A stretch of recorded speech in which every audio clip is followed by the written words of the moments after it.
brought to you by Silver Pumps. Top quality और consistent performance के लिए सिर्फ सिल्वर पंप्स नाम याद रखना। एक बिल ऐसा है जो 2 बार परवर समिति में गया है, जो इस सरकार के समय गया है। आज का जो बिल है, जो हम सुबह से ही जिस बात को लेके कह रहे हैं कि यहाँ हम आते हैं जनता के हित के कानून बनाने के लिए, और ये जो कानून बन रहा था ये व्यक्तियों के हित के लिए कानून बन रहा था। जिस विषय को लेकर सुप्रीम कोर्ट का हवाला देकर, इसमें देखिए 2 इश्यूज हैं, मैं दोनों पे अपनी बात को क्लियर करूंगा। पहला जो हवाला दिया इन्होंने सुप्रीम कोर्ट का, वो दिया है अराफात इंडस्ट्री को लेकर। अराफात इंडस्ट्री ने जेकेएसएल से एक एग्रीमेंट किया था, जिसके अंदर प्रशासन शामिल था, मजदूर शामिल थे, और उसमें तय किया गया था कि जेकेएसएल जो सिक यूनिट घोषित हो गई, इसको अराफात पेट्रोकेमिकल खरीदेगी और सभी जो मजदूर हैं उनको एम्प्लॉयमेंट देगी और उनकी वेतन का भुगतान करेगी। सरकार के बीच में समझौता हुआ, तब से लेकर आज तक ये समझौता 2 में हुआ, 2002 के अंदर, और उसके बाद तब से लेकर आज तक सबसे पहली बात तो मजदूर बेचारे आज भी सड़क पे बैठे हुए हैं, आंदोलन कर रहे हैं, उनको पैसा नहीं मिल पाया। जब एग्रीमेंट आपका पूरा नहीं हुआ तो वहीं आपका सारा जो एग्रीमेंट है वो कैंसिल हो जाता है। लेकिन उस चीज को कन्फर्म करने के लिए आपकी सरकार ने 2018 के अंदर इसको रेगुलाइज करने का कानून पारित कर दिया। उसको हमारी सरकार ने कैंसिल कर दिया। उसके विरोध में ये लोग हाई कोर्ट से केस जीत गए, लेकिन जनहित का मामला था, इसको लेकर हम लोग, हमारी सरकार सुप्रीम कोर्ट के अंदर गई और सुप्रीम कोर्ट से राजस्थान सरकार ये केस जीत गई। केस जीतने के बाद में 2 बातें सामने आती हैं कि उस जमीन का कब्जा सरकार को लेना है और मजदूरों को भुगतान करना है। सबसे पहले तो मैं ये कहना चाहूंगा, सरकार से सवाल पूछना चाहूंगा कि आप अराफात केमिकल से ये कब्जा कब तक ले लेंगे? इसको लेकर कलेक्टर ने आपसे मार्गदर्शन मांगा है और हमारे समय में सरकार ने कलेक्टर को कब्जा लेने के लिए भी लिखा है। तो इसके अंदर बहुत बड़ा घालमेल है। 227 एकड़ जमीन का मामला है, हजारों करोड़ का मामला है। ये सबसे पहली बात तो मैं कहना चाहूंगा। दूसरा, इसकी आड़ में, और इसको भी आप लागू कर रहे हो 1979 से, पुराने समय से। कोई कानून बनता है तो आज से लागू होगा या 79 से लागू होगा? आपकी मंशा क्या है जो इससे साफ जाहिर हो रही है। और आप यहीं तक नहीं रुके, आप साथ साथ ये कानून ले आए कि रिको जो है अब लैंड यूज चेंज कर सकेगी। यानी कि मोटे शब्दों में आप अगर इसको समझें तो रिको के जो इंडस्ट्रियल एरिया रिको ने पहले जो दिए हैं, उसमें जिन लोगों ने कंपनी लगाई थी, अब चूंकि उस समय तो वो जमीन इनको किसी को 1 रुपए में, किसी को 100 रुपए में, किसी को बहुत ही नॉमिनल रेट पे वो जमीन मिली है, और आज उस जमीन की कीमत हो गई ज्यादा। तो वो फैक्ट्री नहीं लगा के वहां प्लॉटिंग करेंगे, वहां फ्लैट बनाएंगे, वहां मॉल बनाएंगे, वहां दुकानें बनाएंगे। तो किसान से जमीन ली आपने फ्री में, और इनको भी जमीन दी आपने फ्री में, और ये करोड़ों अरबों रुपए कमाएंगे। किसकी सह पे हो रहा है सारा काम? किसकी मिली भगत है? ये सरकार किन दलालों के, एजेंटों के, माफियाओं के संपर्क में है जो इस प्रकार का काम करना चाह रही है? यानी मैं देख रहा था कि संसदीय मंत्री जब सदस्य बोलने लगे, उसके बाद इस बिल को पढ़ने में लगे हैं, और फिर भी इनको इतनी सी सद्बुद्धि आई है कि इस बिल को प्रवर समिति में भेजा है, जबकि इसको जनमत जानने के लिए भेजना चाहिए और इसको वापस लेना चाहिए। ये बात मैं कहना चाहूंगा। ये बहुत बड़ा खेला हो रहा है, बड़े बड़े लोग इसके अंदर शामिल हैं।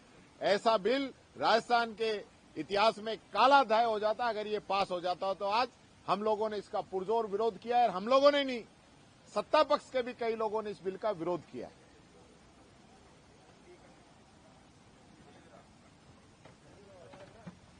ठीक है,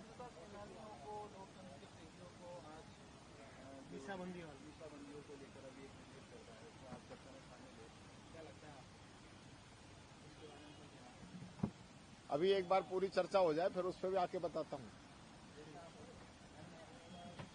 कोर्ट के डिसीजन की कॉपी लाया हूँ, पूछ लेना आप इसके बारे में थोड़ा सा मेरे से। कोटा की एक जमीन का है, वही जो मामला उठाया वो रखा है ना, कंपनी वाला करेगा, भ्रष्टाचार वाला ही करेगा रोल। अब ऐसे बताइए क्या आज सदन के अंदर 2 बिलों पे चर्चा होनी थी और जो पहला बिल जिस पे चर्चा की गई और जिस तरीके से चर्चा की गई, न तो हमारे पूरे साथियों को बोलने दिया गया, आनन फानन में बिल लाया गया, सरकार पूरी तरह तैयारी नहीं कर पाई बिल की।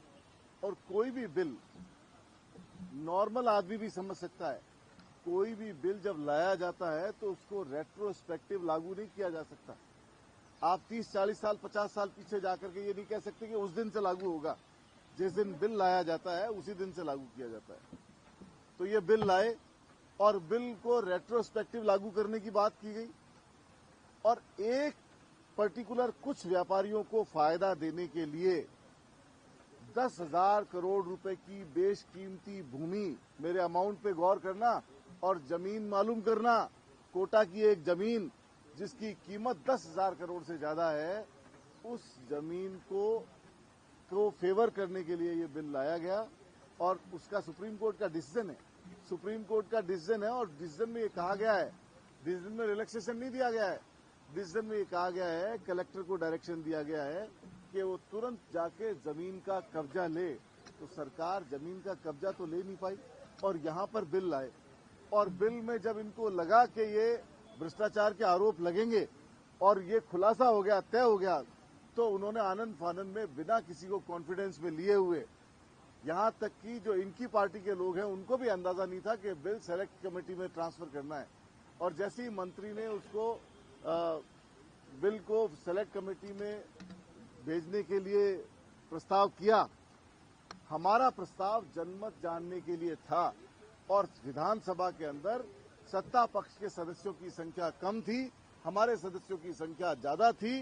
प्रस्ताव जनमत जानने के लिए पारित हो गया था, संख्या के आधार पे हमारा फेवर करके, और प्रस्ताव को जनमत जानने के लिए पारित करना चाहिए था। हमने खूब हल्ला किया, हमने वॉकआउट भी किया, हमने पुरजोर तरीके से अपनी बात रखी। मीडिया के सारे साथियों ने ऊपर से देखा कि इनकी संख्या कम है और बाद में ये भाग के आए और इनको ये अंदाजा, इन्होंने ये सोचा कि जब सेलेक्ट कमेटी को भेज रहे हैं, पास ही नहीं कर रहे तो इस पर कौन विरोध करेगा। जबकि हमारा प्रस्ताव, जितने भी लोगों ने इस पे संशोधन प्रस्ताव लगाए थे, तो वो इसी बात के लिए प्रस्ताव लगाए कि इसको जनमत जानने के लिए प्रचारित किया जाए। और जब जनमत जानने के लिए प्रचारित का प्रस्ताव पास हो गया तो स्पीकर ने अनदेखी करके, हाँ की मेजोरिटी होते हुए भी, ना पक्ष को प्रस्ताव सेलेक्ट कमेटी को भेजने के लिए अप्रूव किया, जो कि शर्मनाक है। आप अभी ये चर्चा दूसरे बिल पे कर रहे हैं, ऐसे चर्चा करना, वोटिंग कराना, और जब आप अनकॉन्स्टिट्यूशनली बिहेव करोगे, जब संख्या के आधार पर निर्णय नहीं करोगे, जिस दल की संख्या ज्यादा है उसको फेवर नहीं करोगे, जिस प्रस्ताव के फेवर में लोग बाग ज्यादा हैं उस प्रस्ताव को अप्रूव नहीं करोगे और कम संख्या के आधार पर अप्रूव कर दोगे, तो लोकतंत्र की हत्या हो जाएगी। अभी लोकतंत्र की बात कर रहे हैं, एक और बिल पे चर्चा कर रहे हैं, उस पर भी अभी हम जवाब देंगे इनको। तो मैं ये कह सकता हूं कि आज लोकतंत्र के इतिहास में आज एक काला दिन, प्रस्ताव लाया गया, उसको सेलेक्ट कमेटी में अनकॉन्स्टिट्यूशनल तरीके से भेजा गया। कायदे से प्रस्ताव जनमत जानने के लिए पारित किया जाना चाहिए था, मंत्री जवाब नहीं दे पाते हैं और इसी तरह का माहौल पूरे सदन में है। तो बड़े अफसोस के साथ मैं ये कहना चाह रहा हूं कि आज जितने भी बिल आए हैं इमैच्योर तरीके से, अपरिपक्व आदमी, पूरी तैयारी के बगैर, एक बिल तो पूरा आजादी से लेकर के अब तक ऐसा हुआ कि 2 बार सेलेक्ट कमेटी को भेजना पड़ गया और फिर एक आध बिल को हो सकता है ये सेलेक्ट कमेटी को भेज देवे। तो मैं कह रहा हूं कि जब ये तैयारी पूरी नहीं करते हैं, अनकॉन्स्टिट्यूशनल काम करते हैं, तो फिर बिल को पूरी तैयारी के साथ फिर बिल लेके आए। सदन का मजाक क्यों बनाते हो? जब एक बिल पे आप चर्चा कराते हो तो करोड़ों अरबों रुपए जनता के खर्च होते हैं। बहुत से पूरे सदन के 200 आदमी पूरे प्रदेश से आकर के उस बिल पे अपनी बात रखते हैं, चर्चा करते हैं और फिर आप बिना किसी को कॉन्फिडेंस में लिए बिल को वापस भेज देते हो। तो इससे ज्यादा शर्मनाक बात नहीं हो सकती।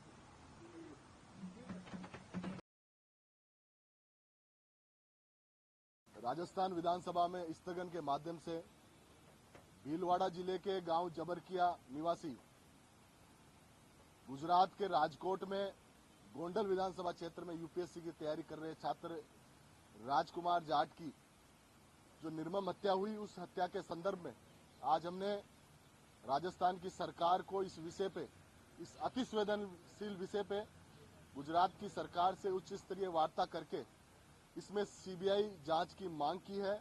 और निश्चित तौर पर गुजरात में बैठा पूरा मारवाड़ी समाज आक्रोशित है, भयभीत है।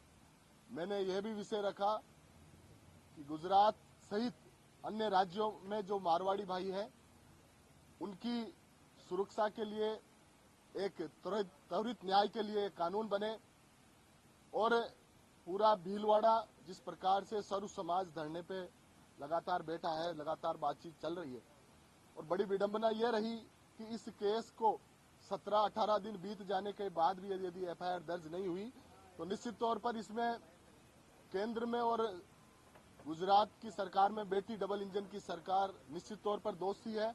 और इस जघन्य हत्याकांड में गोंडल के पूर्व विधायक और वर्तमान विधायक का परिवार शामिल होया बताया जा रहा है। वहां का एसीपी कह रहा है कि मृतक राजकुमार के शरीर पर 42 चोटें हैं, बावजूद इसके उसको एक एक्सीडेंटल केस बता के सरकार इतिश्री करना चाहता है, जो हम किसान वर्ग के लिए और पूरे मारवाड़ी वर्ग के लिए न्यायोचित प्रतीत नहीं हो रहा। मैं स्थगन के माध्यम से पुरजोर सरकार से इस गंभीर विषय में हस्तक्षेप करके सीबीआई जांच की आज मांग की है।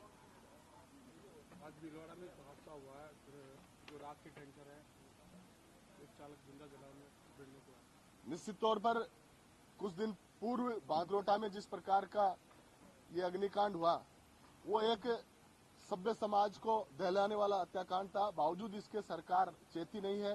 सरकार ने पूरे हाईवे पे जो जगह जगह त्रुटियां हैं, ना एनएचआई काम कर रहा है, ना सरकार काम कर रही है। निश्चित तौर पर इस सरकार का जो इकबाल है वो बिल्कुल खत्म हो चुका है। गांव, गरीब, नौजवान इस सरकार से बड़ा पीड़ित है। बड़ा ही सरकार को, जो सरकार नहीं सहेगा राजस्थान का नारा देख के इस सत्ता पे काबिज हुई, वो सरकार अब बिल्कुल फेलियर सी साबित हो रही है।